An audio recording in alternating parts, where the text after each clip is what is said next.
नमस्कार। चलतु आम आज बनइबा टिके राग टिके खटा टिके मिठा सुस्वाद पाचिला आंबर खटा। आपण माने केबे ही आंबर खटा बनइछंती कि नहीं मते कमेंट निश्चय जनइबे।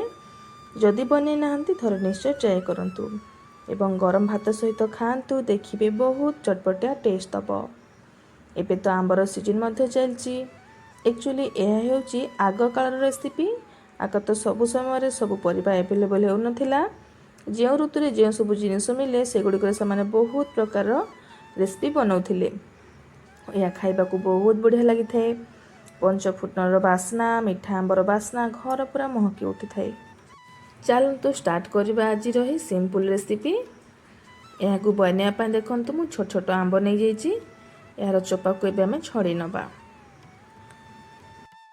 ये देखु टोटाल मु 4 ରୁ 5टा आंब नहीं। आंब टिके खट्टा टिके मिठा अच्छी। खट्टा आंबर एक्चुअली बहुत बढ़िया खट्टा होता है।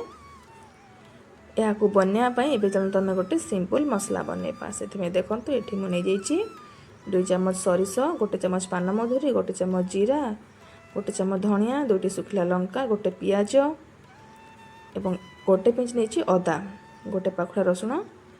यहाँ आम अल्प टिके पानी देदेबा और गोटे स्मूथ पेस्ट बनइबा। ये देखो आमर मसला परफेक्टली रेडी हो। एबे आम गैस ऑन करी कढ़ई को बसई नबा और ये ऐड करदे 2 ରୁ 3 चामच तेल तेल भल भाव गरम हो गला पर 1 चामच देदेबा पंचफुटन 2टी सुखिला लंका और भृषंग पत्र देदेबा। तापरे एथि भल कलर आसपा आम देदेबा 1 चामच हल्दी गुंड जी हल्दी लगे अध चामच 1 चामच देदेबा काश्मीरी चिली पाउडर। ताको भल भाव मिसई नबा। तापर जो बाटी रखी मसला ताको ऐड करदे मसला को भल भाव कषि नबा। ये जेहेतु सोरिष पड़ी अधिका समय कषिबेनि हल्का 1 मिनट कषा पर ये पानी देदेबा और भल भाव फुटे नबा। मसला भल भाव फुटी आसला पर आम जो आंब छड़ी रखी ऐड करदे और भल भाव गोल नबा। तापर ऐड करदे स्वाद अनुसार लुण। आंब जेहेतु टिके खट्टा अच्छी खट्टा मिठा को बालांस करने खट्टा राग को टिके गुड़ पकई नबा जहाँफल बहुत बढ़िया टेस्ट दब। बास्ना आसब टिके खट्टा टिके मिठा टिके लुणी भात सहित खावा को बहुत टेस्ट लगे। एमती सब जिनस गोल सारापर या आम कभर करना जहाँफल कि आंबर जहाँ एक्सट्रा पानी थी सब बाहरी आसब। ये देखो कभर कर फुटा पर पानी गुड़ाक बाहरी आसी गुड़ भल भाव मेल्ट हो जाए। आपण मैंने चाहिए एतिक ही बंद करेंगे। और जब अधिक ग्रेवी रखा चाहूँगे ताहले आउ टिके पानी को ऐड कर फुटे ने। देखो ये मुझे पानी को ऐड कर नहीं फुटे नहीं फुटी सारा पर देखो ये बढ़िया भाव आम खट्टा हो जाए।